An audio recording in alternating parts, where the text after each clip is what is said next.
Miss Jiang, yan ang bahay ng tito mo. Mukhang tama ka nga. Nag-iisa lang to si Nayon. Kapag nalaman nilang mayaman ka, panigurado magiging interesado sila sa'yo. Oh, pasensya na, Miss Jiang. Hello? Hoy! Assistant! Nabalitaan ko nandito kayo ni Miss Jiang. Nakakatuwa naman yon. Wanggang, bakit mo alam? Hindi mo na kailangan malaman. Nga pala, mamayang gabi nasa pinakamagandang hotel ako. Kumain tayo doon kasama si Miss Jiang. Inaasahan ko lalaw kayong dalawa sa akin mamaya. Sige, sasabihin ko lahat yun kay Miss Jiang. Ang general manager ba yan? Tama. Gusto niya makipagkita mamayang gabi. Hindi niya kailangan magmadali. Ayos lang yan. Isasama ko mamaya ang aking ina at kapatid. Doon ko i-aanunsyo na nakita ko na sila. Pumunta ka na muna doon. Susunduin ko lang sila. Apo. Kapatid mo ako. Pwede ba tumahimik ka? Wala akong kapatid na tulad mo. Tito. Binabalaan kita ha. Huwag mo ko tawagin na tiyo. Sinasabi ko sa inyo, ikaw na babae ka. Mukha kang patapon. At kahit bugbugin ka pa ng biyanan mo hanggang mamatay, wala akong kinalaman doon. Naintindihan mo ba? Paano mo nasasabi lahat ng yan sa akin? Paano? May nasabi ba ako mali? Tito, hindi mo naiintindihan. Nandito kami para... Binabalaan kita. Kapag sumigaw ka ulit, babalin ko ang mga paa mo at hayaan ko kayong malumpo. Binabalaan kita. Kapag sumigaw ka ulit, babalin ko ang mga paa mo at hayaan ko kayong malumpo. Hindi mo ba kami nakikilala? Bakit gusto mo kami saktan? Ano problema niyo na naman? Simula nung umalis si Mama, nagsumikap ako.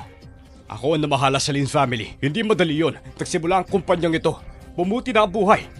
Anong resulta? Kayong dalawa at amoy karne. Parang sarat. Malas talaga. Linbo, nang simulan mo ang kumpanya, tinulungan naman kita sa kumpanya. Bakit mo ako tinatrato ng ganito? Naintindihan ko na. Humihingi ka ng pera.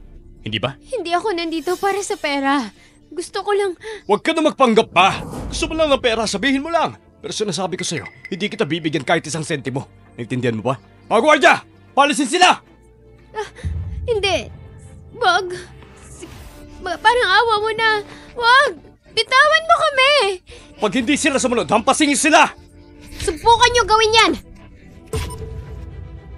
Ma, okay ka lang ba? Mabuti, ayos ka lang. Ayos lang ako, Ma. Masyadong malupit ng pamilyang Chen. Sinabi kong asikasuhin ni Director Ling lahat. Ma? Linmay, natagpuan mo na pala ang anak mo ang nawawala. Eto't nandito na siya. Tumigil ka na. Huwag mo siyang sasaktan. Ikaw pala ang tito ko. Binabalaan kita. Hanggat nandito ka, huwag mo akong ituring na kamag-anak. Hindi ako tumatanggap ng mga basura bilang mga pamilya. Naiintindihan mo ba ako? Anong sinasabi mo? Anong sinasabi mo? Ay, tignan mo ang nanay mo. Mukhang kawawa, di ba? Hindi maganda ang reputasyon niya sa pamilya namin. Naglilingkod lang siya sa biyanan niya. Ngayon kahit mga binti, nagambala silang lahat. Kaya ikinakahiya ko silang talaga. Tumihimik ka! Ang nanay ko ay nagdusa sa asawa niya ng maraming taon. Kapatid ka niya pero hindi ka naawa sa kanya? Anong klase kang kapatid? Sabi ko, anong mali? Pwede mo bang akong tanagin? Napakasama mong kapatid sa nanay ko. Sino ka para sabihan ako ng ganyan? Dapat lang sa iyan, di ba? Lakas ng loob mo! Eh ano ngayon? Ha? Tignan mo rin. Katulad ng iyong competent na ina. Ang amoy ng kahirapan. Yun lang. Tapos gusto siya pa rin bumalik. Mangarap siya. Pamilya niyo'y walang kwenta! Wala ka man lang malasakit? Ano nangyayari dito?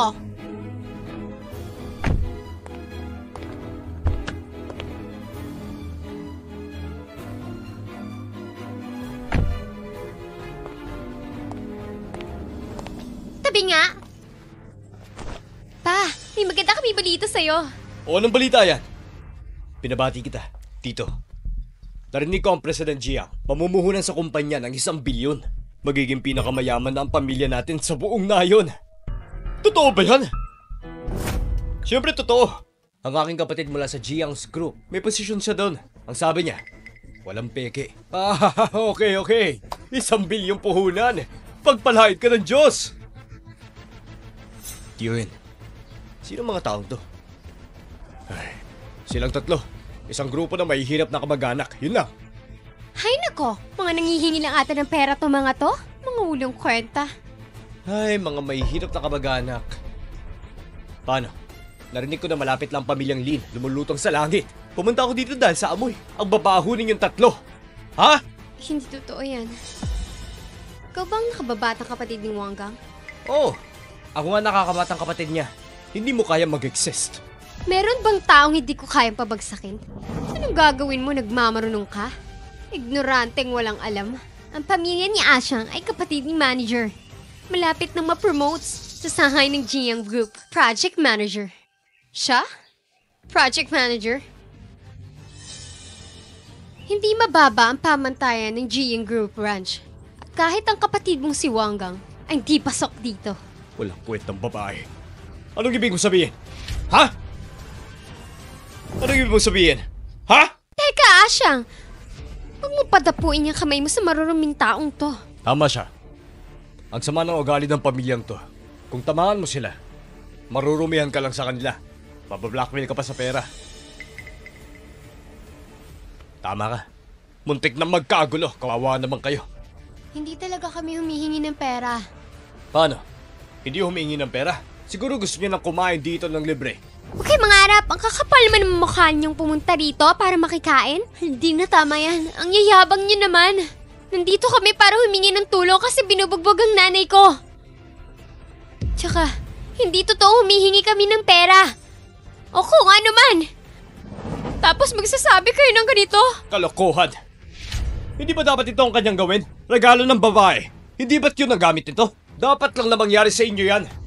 Kayo mga hampas lupa, mga walang pinag-aralan. Para makatulong sa pamilya, yung mga lalaki dapat ang namumuno sa atin. Tignan nyo na nga yung mga pangarap nyo. Hindi namin kayo kasing yaman. Mga mahihirap lang kayo. Hindi katulad nitong si Tiyo ko. Hindi kasi kayo kasing yaman ng pamilya namin. Talaga ba? Ang ibig niyong sabihin ng 1 bilyong puhunan ay kayo lang ang makikinabang? Yun ba ang sinasabi nyo? Ako pa ba? Ikaw na ang bahala, 3 mahirap na kamag-anak. Ha? Kung ganon, binabawi ko na ang kautasan kong yun. Hindi ko na ito bibigay sa pamilya ninyo. Teka, sino ka ba ha? Sino ka sa tingin mo para magsalita ng ganyan? Ikaw, ginagawa namin ng walang ibang kahulugan dahil hindi ka welcome. Tara na. Sandali lang. Lin May, sinasabi ko sa'yo. Lahat! Linawin mo! Since may asawa ka na. Tapos yung pamilya namin ni Lin, mayaman man o mahirap. Kasama mo, hindi na mahalaga. Gusto mong makipaghiwalay ako sa kanya? Mangyari magkaroon ng kaunting kawalayan sa sarili. Sa hinaharap ang aming Lin ang numero 1 ng pinakamayamang tao. Kayo, mga hampas lupang tao na hindi dapat makasama sa lamesa. Tiyo Lin. Creek. Sabi ng kapatid ko, ngayong gabi, upang tanggapin ang Pangulong Jiang. Ang espesyal na pagtanggap na hinana, noon kami, kasamang dumalo, maligayang pagdating Pangulong Jiang. Nangangailangan niyo ng magandang paghahanda. Yan ang presidente ng Jiang Corporation. Tama ka. Mas espesyal yan para kay Miss Jiang. Kayong tatlo, umalis na kayo. Kung hindi. Tara.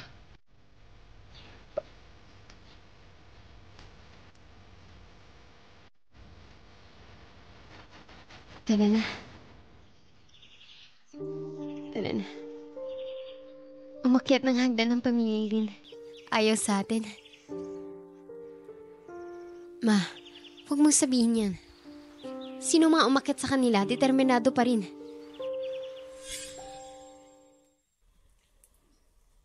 Ma, ate, sala-sala tayo mamayang gabi, sumama kayo sa akin. Anak, hindi ito gagana. Ayun ay pagtanggap para kay President Jiang. Paano tayo pupunta? Ma, nakalimutan mo? Yan si Sabe, siya ang presidente. Yan. Sabihin mo kay mama ang totoo. Ikaw ba talaga ang presidente? Ma, sinabi ko na sa'yo. Ako nga ang presidente. Inayos ko na ito. Napaisip ako sila sa iyong pamilya. Maaari mo ba akong tulungan? Sino mag-aakala na ginagawa nila to sa'yo? Malaki ang naitulong sa kanila ni mama noon. Akala nila putulin ang ugnayan sa amin. Kawawa naman. Ang taas ng kinatatayuan mo, mas lalo ka mahulog sa mas masakit. Salo-salo tayo mamayang gabi. Nagsisisi ako sa ginawa ko ngayon.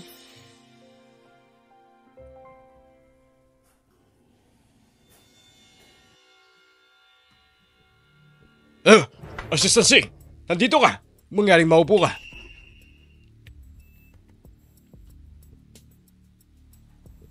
Kumusta ang paghahanda sa pagtanggap? Assistant siya makakatiyak. Ang buong setting ng banquet, kami ng kapatid ko. Ayusin ang personal. Hindi magkakaroon ng ganap na pagkakamali. Mabuti. Assistant siya.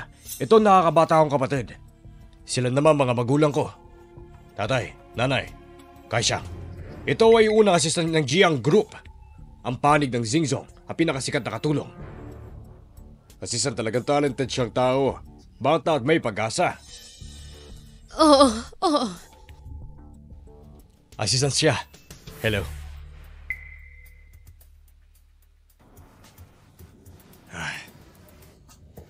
Katulong, upang maging matapat, ang aming mga dibisyon ng grupo, lagi kaming kulang ng project manager.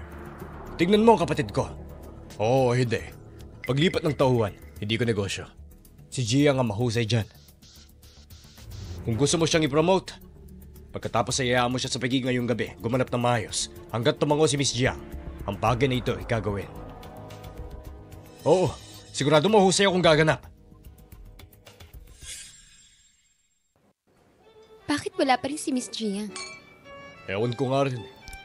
Nandito ngayon ang President Jiang, ang pinakamahalagang tao. Normal lang na maliit siyang dumating. Tama naman.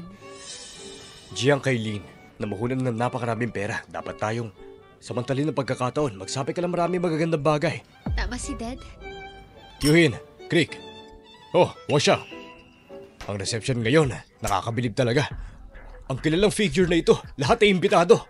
Nandito ang presidente ng Jiang Corp. Dapat pahalagahan natin siya, di ba? Narinig ko, basta itong reception dinner, upang pahalagahan si Miss Jiang. Tapos akit ako sa project manager. Ito ay isang tapos sa deal. Talaga? Tapos galing mo talaga. Creek. Bagaman, dati ako ay isa junior staff lang. Ngunit, ang matagal kong kasama, nagkamali ka. Pero simula ngayon, hindi ko na kailangan maging matatag. Dahil malakas na ako. Eto na. Huwag siya. Tapos saglit. Ang gulo sa harap ng presidente. Ilang magaganda salita. Tiyulin, pamili tayong lahat. Bakit kaya mo sabihin ng mga gandang bagay, tama? Okay, tapos ako muna. Salamat na maaga. Napakabait mo. Hindi pagkatapos ay muli. Si Jiang ay napakalaking presidente. Bakit pumunta sa atin? Narinig ko, itong presidente Jiang, naghahanap ng kamag-anak. Naghahanap ng kamag-anak? Ito ang mga kapatid ko. Narinig ko kay Assistant He. Narinig ko yun kay Presidente Jiang. May kamag-anak dito. Hindi ko alam kung bakit nawalan ng kontak sa loob ng maraming taon. Pumunta siya dito para hanapin ang kamag-anak niya. Hindi ko alam kung sino yun. Makakasama ko ba ang Presidente Jiang kaugnay? Yung pamilya, tiyak na biglang yayaman yun.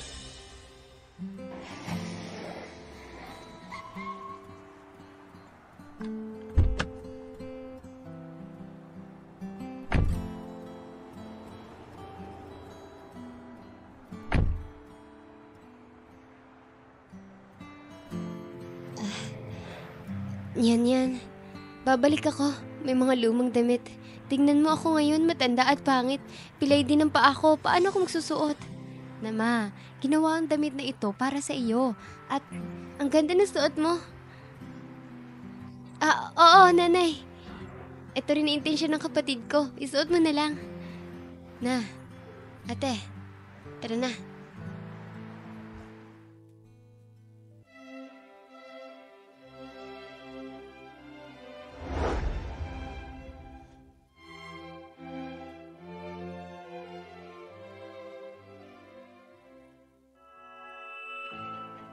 Di ko alam. Basta, yung proyekto yun dapat malaki. Itong mga mahihirap na tao, paano to nandito? Itong mga mahihirap na tao, paano to nandito? Paano kapasok tong mga taong to? Malas talaga. Hindi ako malis. Hinahabol dito. Asyang, ilabas mo na sila ngayon. Pag nakita sila ni Miss Jiang, siguradong magagalit siya. Lakas ang loob nilang manggulo sa isang reception na ganito. Pangarap! Ma, ate, Paano naman? Nasiyahan ka ba dito? Oo, anak. Medyo kinakabahan lang ako. Napakagandang piging. Dito ako namamalagi, medyo hindi sanay. Ma, napakaranyang venue. Sigurado mahal dito. Di naman mahalaga yon. Ma, ate, ang mahalaga, masaya kayo. Tara na. Hoy! Kayong mga bastos, patanggap ni Miss G ang maglakas loob na pumasok? Sinabi ko sa inyong tatlo, naghihingi ng pagkain. Haunted talaga!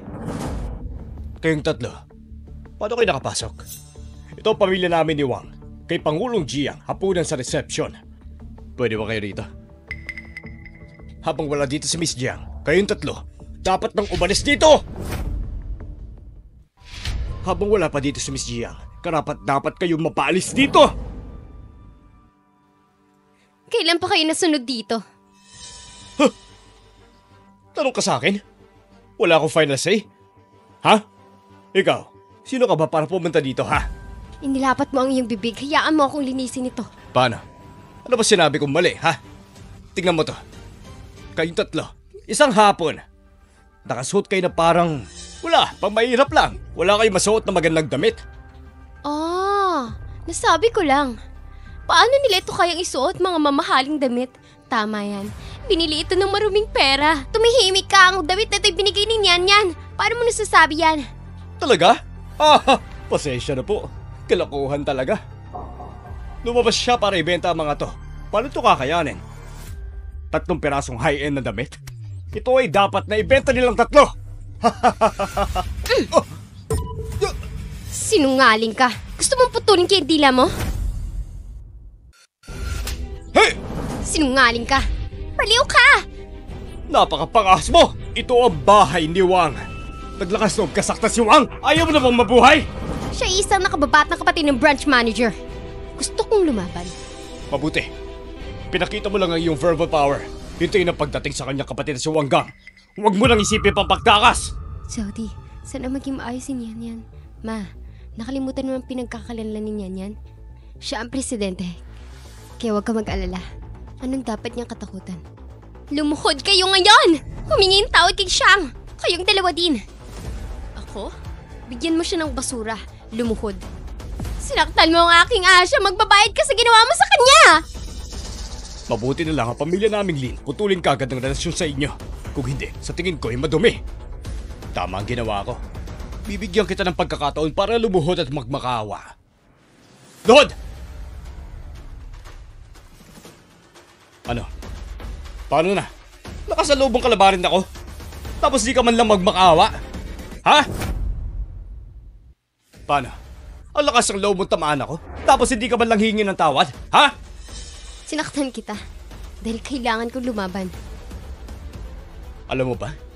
Nasaktan ako. Nasaktan na buong pamilya ko. Kailangan mo tanggapin ang responsibilidad. Isa ka lang royal family. Ang lakas ng loob mong takutin ako dito. Tanong ko sa'yo, parehong tanong. Saktan mo ko. Kakayanin mo ba ang kahihinatnan? Ikaw lang? Bino ka ba? Dahil sa ka lang hamak na mahirap. Naniniwala ka ba? Ngayon ako, ang daming tao sa harap. Hayang daruin ka. Wala akong gagawin. Ito ay talagang lampas sa iyong kakayahan. Isang bahinang babae. Maglalakas loob na saktan si Wao Xiang. Kalimutan mo niyan, Asyang. Maaari nilang ituboy ito. Huwag mo silang pakilaman. Tama ka nga. Kayong 3 lang dito. Pakiramdam ko ay madumi kong tignan. Mga gwardiya! Palisin sila! Tumigil kayo! Paano?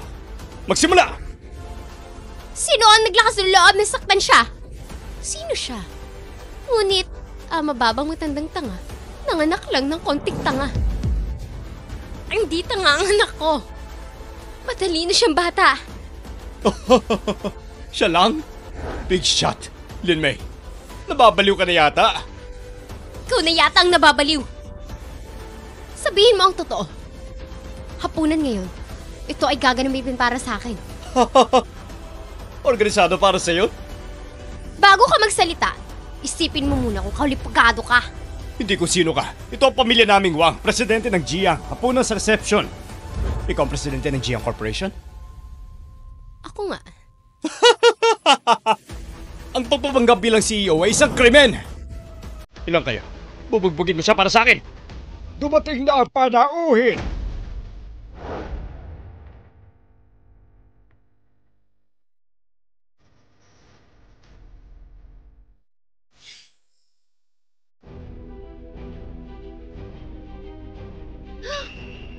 Pa, hindi ito ang aming lokal, isang kilalang pamilya. Nandito na lahat. Ito dapat. Pumunta dito para kay Presidente Jiang. Ayo, mga panauhin ko. Maraming salamat naman at nakadalo kayo dito. Bakit ngayon? Ito'y ginalaw para kay Miss Jiang. Kami pa rin. Dapat dumalo ka rin. Oo, sayang lang. Dahil may mga pakialamerang tao. Para mong gulo sa lugar na to. Ay! Miss Jiang! Miss Jiang! Hello, Miss Jiang. Siya si Jiang. Si Miss Jiang? Galing kami sa Malaya, Miss Jiang. Buti na lang nakapunta kami. Naganda rin kami ng maliit na regalo para sa inyo. Chairman Kuy ng Chinghe Group. Regalo ay Jade Rui. Miss Jiang, ito ang regalo namin. Mangyaring tanggapin nyo. Nazo Building Material Boss Gu. Isang regalong gintong inukit na Kuan Yin. Matagal ko nang hindi nakikita si Miss Jiang. Isang maliit na regalo lang yan. Isang piraso ng asul at puting porselana. Miss Jiang, pagkatapos ng handaan, mangyaring umupo ka sa aking lugar. Real Estate Tycoon Mr. Han. Libreng malangyang villa.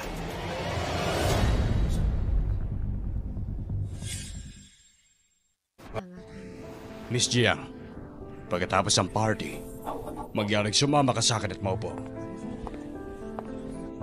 Maraming salamat. Kanina lang ako naging presidente.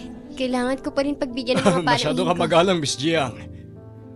Kami maliit na lokal na negosyo lang. Lahat ay nakasalalay sa Jiang Group upang ma-develop hanggang ngayon. Ikaw ang aming kayamanan. Nagsagawa ka ng ganito sa aming teritoryo. Dapat ka naming pasalamatan talaga. Baka naman nagkakamali kayo. Paano siya magiging presidente? Tama! Isa lang siyang istorbo sa party namin. Paano ito magiging posible? Nasaan si Miss Jiang? Mga kabataan! Bantayan niyo ang mga sinasabi niyo. Ang lakas ng loob ninyo para sabihin niya kay Miss Jiang. Kami ang mga tao. Ang Jiang Group. Nagtulungan sa loob ng napakaraming taon. Hindi ko pa alam sino si Miss Jiang. Paano ito posible? Hindi ba siya ang isa? Ang cute anak ni Lin Mei? Paano siya naging presidenteng Jiang? Ang mahal na boss, hindi ka dapat dayain. Halika dito! Ilabas mo siya! Hindi! Mga mahal na boss, dapat mo rin tingnan mabuti! Paano ito nangyari? Wag! Wag! Hindi pwede siya ang presidente! Miss Jiang, ang batang yun ay mula sa pamilya Wang. Ang lakas ng loob na saktan ka. Huwag kang mag-alala. Talagang gagawin ko yung para sa'yo. Salamat. Lahat ay bisita. Hindi kailangan ng mga yon. Nagagalit ang mga hindi karapat-dapat. Tama si Miss Jiang. Maupo na kayo. Hey. Hatch! Sino nagsalita? Tingnan nyo. Talagang napakaganda ng mga palamuti dito. Paniguradong nakausap niya na ang bunso kong anak ni Presidente Jiang. Ay, saya naman! Gangsi, tatay, maganda tayo ng handaan. Pagiging abala ng napakatagal. Hindi ko pa nakikilala ang Presidente Jiang. Anong itsura niya? Nakilala mo naman ang personal ng Pangulong Jiang. Tatay, kakaupo pa lang ng bagong Pangulo. Nasa phone lang ako. Inulat na gawain. Hindi ko pa siya nakita sa personal. Alam kong siya lang, bukod sa nag-iisang anak na babae ni Ginoong Jiang. Ang iba ay walang alam. Mapupunta yun sa banquet hall. Paano natin siya makikilala? Huwag kang mag-alala, Nay. Narinig ko mula sa mga tao na ang braso ni Miss Jiang may plum blossom birthmark. Plum blossom birthmark? Pagkatapos ipapasok tayo mamaya kung sino may ganong marka, siya yun. Natural si Miss Jiang na yun. Ngayon na lang kunagan kung sino si Miss Jiang. Basta ako sa pagkakataong ito dalhin ng reception na ito. Inayos to. Ang aming pamilya ay maaaring katulad ng pareho ang tahanan ng girlfriend ni Ah Xiang. Pagiging lubos sa iginagalang ng Pangulo. Kumuha ng halos 1 bilyong pamumuhunan. Talaga? Makukuha natin ang sulit na pagkakataong ito. Tara na! Pagsisisihan niyo to! Anak! Ano nangyari sa'yo? Sino may gawa nito? Ba't ka nandito? Kuya, dumating ka sa tamang oras. Ayan, pinalaya sila ako sa venue. Dahil may nagpapanggap na Miss Jiang sa loob. Miss Jiang? Dumating si Miss Jiang? Yung Miss Jiang na nasa loob, peke lang yun! Kuya, maniwala ka sa akin. Ang kanyang ina ay mula sa pamilya ng Xi'an Village. Para sa kanilang pagkakakilanlan, sobrang mura. Wala pang silbi sa asawa. Mga magsasaka, yan ay dapat isang peke. Si Miss Jiang ay isang babaeng laki sa layaw, kaya hindi pwedeng siya yun. Nagpapanggap nga yun. Paano magiging anak siya ng mga yun? Anong relasyon nila? Sino ang naglakas loob na gayahin si Miss Jiang? Tiyak na alam ko ang balita. Pumunta dito para kumain at minom ng libre? Mga magulang, kapatid, dapat ipagiganti mo ako. Yung maliit na babae, sinuntok at pinalayas ako sa banquet hall. Pambubuli lang. Ano? Isang maliit na bata? Pinahiya niya ang ating pamilya. Ginawa niya sa anak ko. Umanda siya. Ang usaping ito ay kailangang seryosong harapin. Papasok na ako ngayon. Para malantad na sila.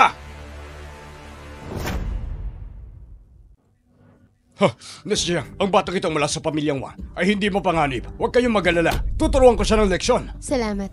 Lahat ng bisita, hindi kailangan para sa ilan nagagalit ang mga hindi karapat-dapat. Maupo muna lahat. Tama si Miss Jiang. Maupo na kayo. Grabe. Parang siya na talaga ang pangulo ng Jiang mismo. Oo nga. Hindi ko inaasahan na napakabata niya. Siya? Siya talaga ang presidente ng Jiang? Sinabi ko na sa iyo, pero hindi ka naniniwala. Sasabihin ko, hindi nagsisinungaling ang anak ko. Siya talaga ang presidente ng Jiang Group. Siya ay isang malaking shot. Narinig ko, namuhunan si Miss Jiang sa pamilyang Lin. Talagang nangahas ang pamilya Lin. Napakayabang sa harap ni Miss Jiang. Kung ako iyon, nakakasamba ko kay Jiang. Talagang, hindi alam mo mabuti.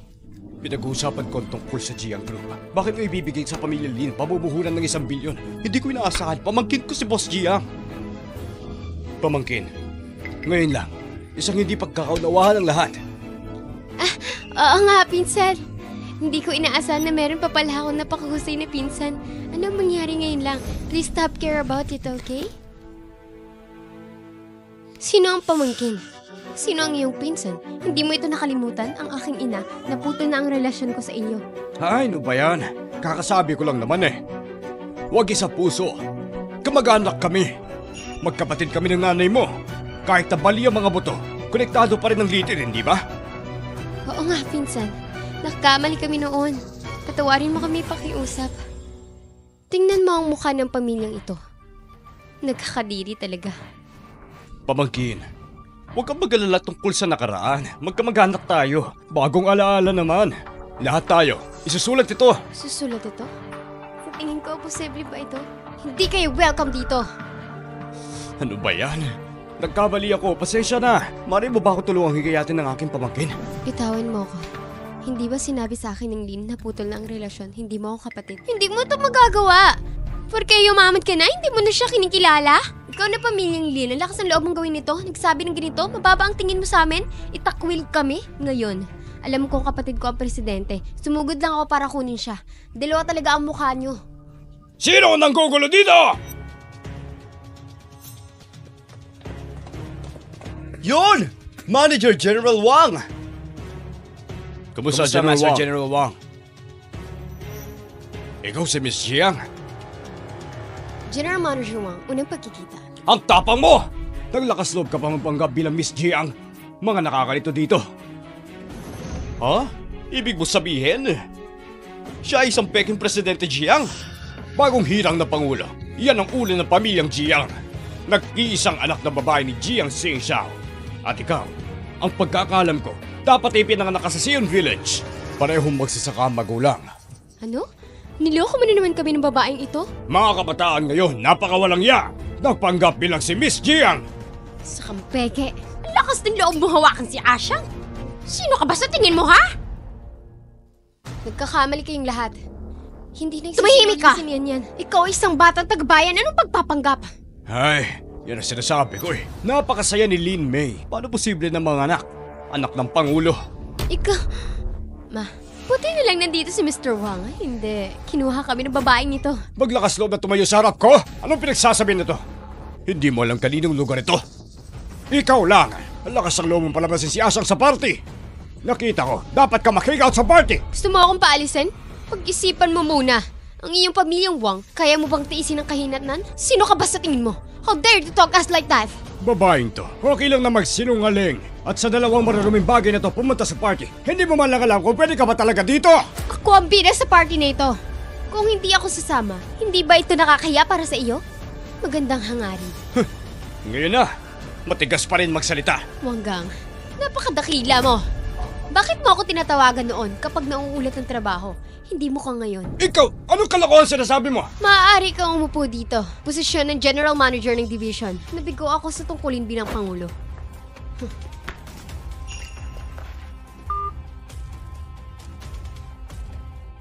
Assistant. Wanggang, posisyon ng General Manager Division, binabawi. Nga pala, ang bilyon na puhunan na binigay kay Lin, kansilahin ito. Opo, Presidente. Pagtanggap ng Pangulo, walang namamahala si Wanggang. Paano siya nagalit ng CEO? Ilan kayo? Sumama ka sa amin. Opo! Ikaw lang, isang batang babaeng hindi pa tumutubo ang buhok. Maaari mong kansalihin ang aking posisyon. Napakaraming pera ang namumuhunan. Anong bilo? Sa tingin mo masyadong mahilig sa pag-arte? Paano? Inihayag ang pagkakakilanlan. Nagsisimulang babaliw. Kakahiya. Ang peke hindi kailanman magiging totoo. Ang isinilang na Phoenix ay magiging Phoenix. Ang mouse na ito ay nagsilang. Maaari ka nang gumawa ng butas. Bumpkin ang bansang ito. Sino ka pa sa tingin mo? Nangangarap ka ng gising. Kaawa-awang kabukiran. Maaari ding lumabas sa Phoenix. Sino nagsabi niyan? Ang kapatid ko ay ang Golden Phoenix. Nagda-daydream ka pa rin? Ang Golden Phoenix. Nakikita ko. Yun lang, hindi karapat-dapat na manok. Ikaw, anong ginagawa mo? Huwag ka maniwala sa sinabi ko. Isang peke nagsasabi ng kasinungalingan. Sino ba niniwala sa kasinungalingan mo? Ang payo ko sa'yo, si General Jiang, bago pumunta sa banquet mall, isama mo sila. Lumabas ka sa party. Kung hindi, tanong ko sa bodyguard, paninong yung mga binti. Naglakas loob kang hawakan ako? Akala mo talaga, ikaw si Miss Jiang. Hindi ako naglakas loob na hawakan ka. Hanggang, sa pagkakaalam ko, hindi mo pa nakikilala si Miss Jiang. Kung gayon, paano mo malalaman? Hindi ako si Jiang. Wala sa usapin na bago mo malaman. Ginalaw mo ako. Naisip mo na ba ang kihihinatnan? Pursigido ko talaga. Paano? Gusto mo talagang gawin to ng totoo? Ang krimen ng pagpapanglabi ng Miss Jiang. Okay, bibigyan kita ng pagkakataong ito. Ang tanong ko sa'yo, sa braso ni Miss Jiang, may marka ng plum blossom. Meron ka ba nito? Siya ay isang peking presidente, Jiang. Paano magkakaroon ng birthmark? Na babae, gago ka ba? Hindi ko inaasahan. Ang dami ng alam ng anak ko. Sabi mo, hindi maaaring ito? Paano nangyari to? Ito, paano mo?